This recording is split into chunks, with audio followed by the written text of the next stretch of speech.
Near-death experience? The only thing I could think was I was either very comfortable or very dead or very comfortable being dead. Was it my imagination, or did I hear one of the nurses say, "I think we're losing him"? Mid-afternoon, they'd wheeled me into the operating theater. I was so relaxed that it didn't occur to me until a day or so later that along with the sugar stuff they were putting into my veins and the IV drip was some kind of marvelous happy juice.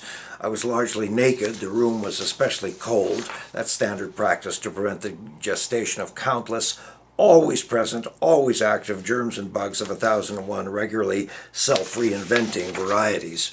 I felt nothing when the surgeon punctured my femoral artery, that's the big one down here in the thigh, that if cut or somehow compromised can cause you to bleed out in a matter of minutes, or when he ran the hollow wire through most of my upper body until it was positioned near my heart.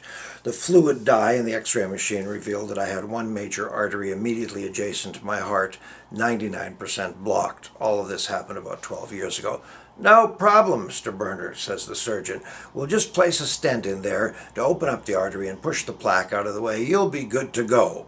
When the procedure was over, they placed this very heavy bag of something, sand or something, over the puncture wound and told me not to move for a long time.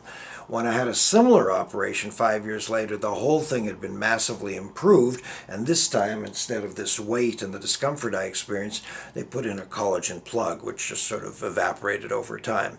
In this first instance, I fell into a deep sleep. I have no memory whatsoever being wheeled back into my room in the cardiac ward, but somewhere about 2 in the morning I woke up with the most unbelievable agonizing pain. My back and legs were in some kind of seizure as I'd locked myself into a frozen position in many hours.